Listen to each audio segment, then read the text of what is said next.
I never wanted to be a journalist, whatever I am, a YouTube journalist or a street journalist or a citizen journalist or a journalist.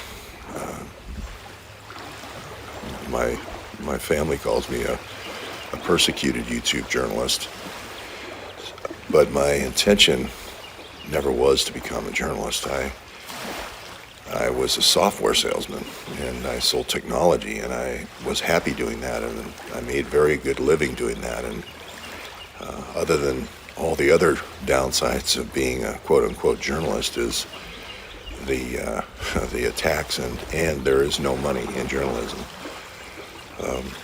But I think everyone has a point in their life where they see something that they're depending on, and that they trust in the news. I was a CNN watcher, and I watched the whole lineup, and just had kind of grown up with that. I'm 59 now, and I've been doing this journalism for about almost going on 4 years now. Crowdsourced journalism, open source journalism, but there are certain things that just make you realize that what you're seeing is just not true. It's fake, and it's worse than fake. It's contrived, and it's designed, engineered to have you arrive at a certain conclusion. And it had been going that direction, I think, over the last 20 years for me, in seeing this separation between presentation and reality. But at some point, you lose all faith, where there's a complete disconnect between reality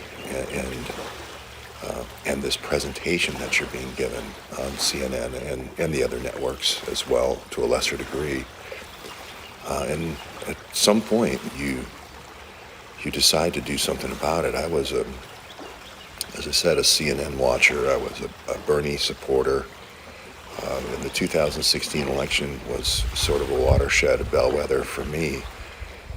I looked at the treatment of Bernie Sanders, who, for all of his maybe left leanings, and people accuse him of communism and so forth, he was talking about things that, where I grew up in Ohio and Indiana and Illinois, spending some time in Michigan.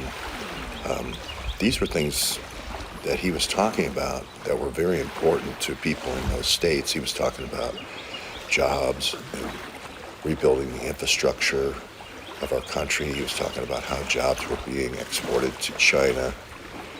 He was talking about different people like Mitt Romney, who carpet-bagged the Midwest and the factories in the Midwest and sent them overseas for overseas joint ventures for Bain Capital. And he was talking about bringing manufacturing jobs back.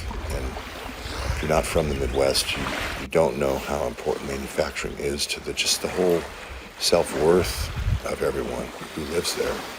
These reporters now, they fly everywhere, and they don't see the people and the towns as different things are happening, and how just how middle town America lives and breathes. They lose that. They fly over that, and they lose a sense of who America is. And I think, from what I've seen now, reporting, it just seems like they spend time either at studio, from one studio to another.